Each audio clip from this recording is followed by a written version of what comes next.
guys, it's Star the Flippin' Hippo. Thank you for joining us on our YouTube channel at Flippin' Hippos. Welcome to Back to Basics, episode 10.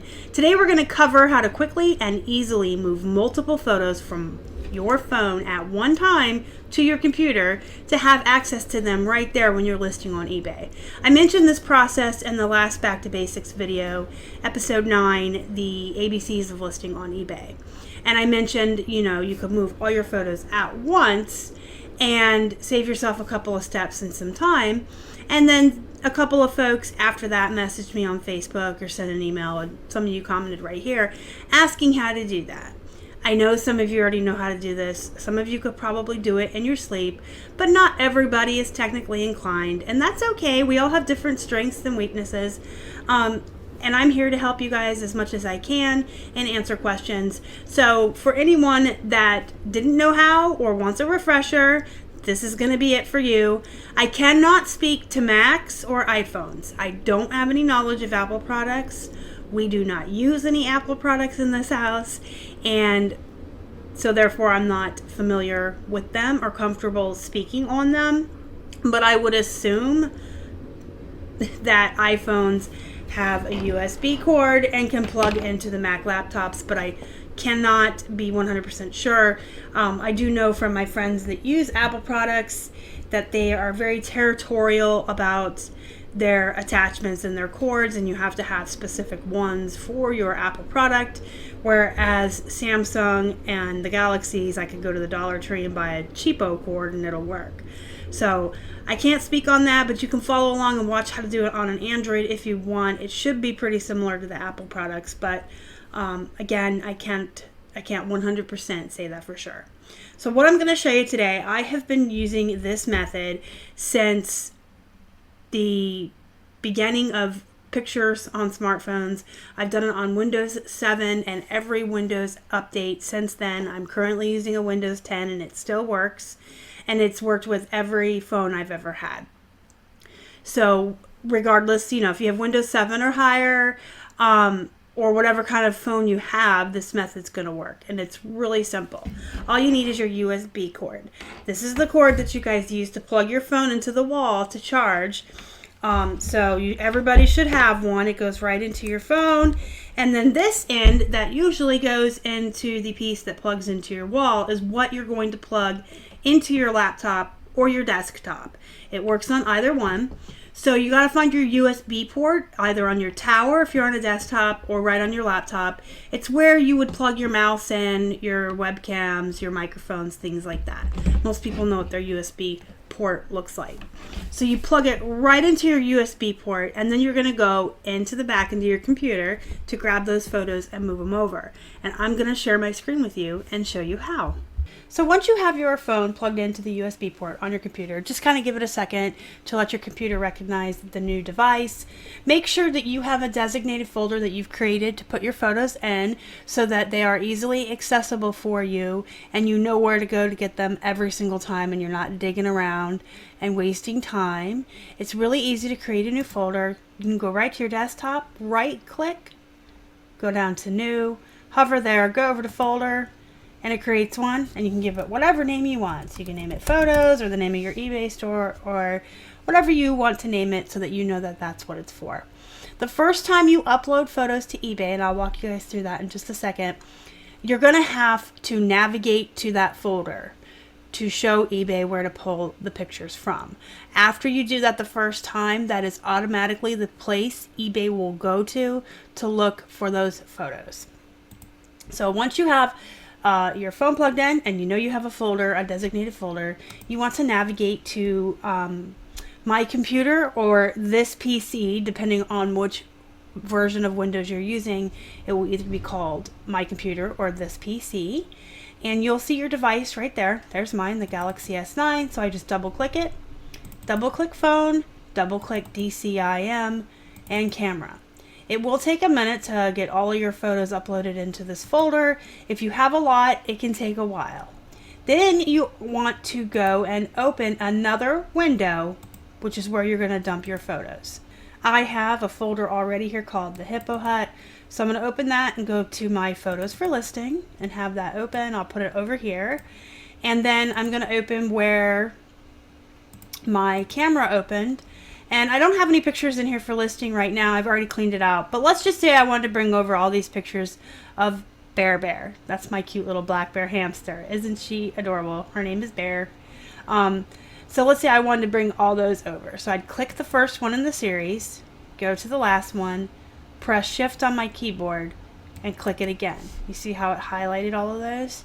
And you can do the entire roll. So you could go to the first picture, and if you had 500 pictures, 200 pictures, 800, 1,000, or 10, this works the same.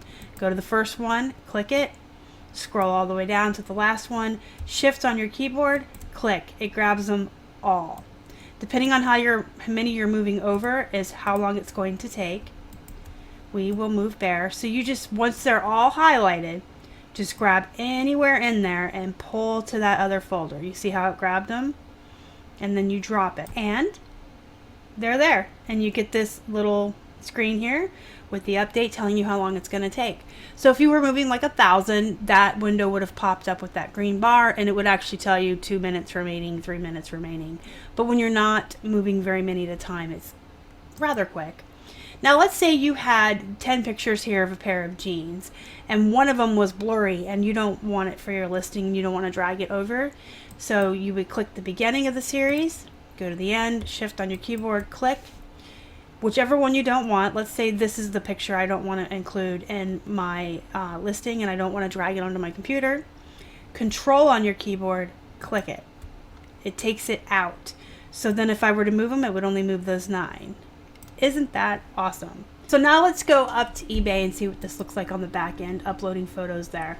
I'm just going to go to my listing templates and grab, let's say, men's jeans, and I want to create that. Now the way I do it is I start my photos uploading first, and then I fill in other information while they're uploading so that I'm utilizing my time wisely and I'm using time management. If you started to fill everything in first and you got all of that done and then uploaded your photos, you're sitting there waiting for them. So I like to get them moving first, and then I can fill things in as they're uploading. So you would click add photos, and you see how mine automatically opens up here to that folder I showed you on my desktop, the Hippo Hut photos for listing, because I've used it before. If this is your first time doing it this way, you will have to navigate to that folder. So you would just go to desktop, find your folder. If it's a folder within a folder, find that.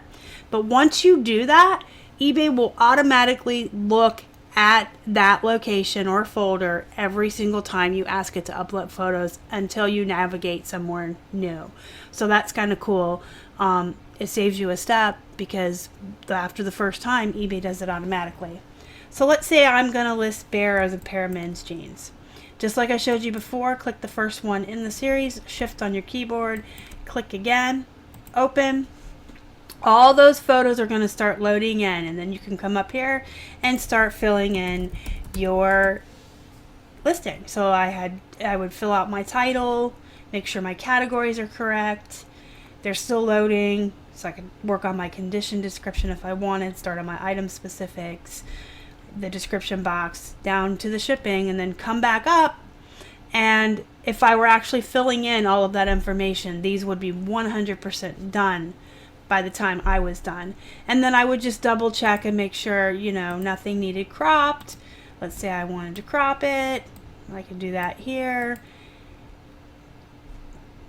And that's pretty much it, guys. That is the simplest way to grab all of your photos off of your phone in one fell swoop right to your computer. And then when you're listing, you can grab all of the photos of one item at one time, get them going in eBay, work on your listing. By the time you're done, your photos are done and you're listing. I think this is a method that saves a lot of time. I personally am not a fan of listing on the phone. I know many people are, and that if you are one of those folks, that's fine. But for people that like to list on the desktop from start to finish, like me, this is a great way to do it. The reason I actually really like working on the desktop the best, you guys, is just because I can use my templates. That's not available on the phone app. I can upload my photos all at once like I just showed you. And up until a couple days ago, actually, on the Android eBay app, you were not able to categorize your items in your store category here or have a SKU line. which is where we put a lot of information. If this really was a pair of men's silver jeans, I would put February. I'd probably start them around $50, so I would put 50 in there so I know that that's starting price in the month. And let's say they were in our bin A slot 10. And now that everybody's moving till good till canceled from the 30 days, I might actually start putting in the actual day too, not just the month. I would put that I listed it on February 28th so that I would know on March 27th or the morning of the 28th to automatically end this listing myself before it gets auto-renewed. Or if you're someone that's going to let GTC just auto-renew your items and tweak them every 2 to 3 months, that's a way to look at it. That was a sidebar, guys. I got talking about that SKU or SKU line and giving you tips about that. That's a sidebar. But yes, up until I'd say probably last week was when Keith told me it was available. You didn't have the ability to have the SKU line or your store categories on the app on the Android. You do now, but I still prefer the desktop. I can upload all my photos at once. I have access to my templates, and I type super fast and super well on a keyboard, not so much on the phone. Some folks create all their drafts on the computer and then go on their phone app, pull up the drafts, and upload their photos that way. That is also a viable option if that's what you like to do. But I just wanted to show you guys how to grab the photos off your phone and put them on your computer. For those of you that had asked how to do that, help you guys out a little bit. If you have any more questions, throw them down in the comments, guys. You know, I love to hear from you. And this Back to Basics series is definitely 100% interactive. Anything you guys want to see me do a video on, any questions you have, anything you want to learn about or see me do or watch me do on a screen share like this, let me know, guys, and I will be more than happy to create those videos for you guys. Thanks for watching, guys. Don't forget to hit that like button on your way out if you haven't already and you'd like to. Please subscribe to our channel and help us feed a hungry hippo. You can find us on Instagram, Facebook, and Twitter. We're at Flippin' Hippos. Until next time, you guys have a good night.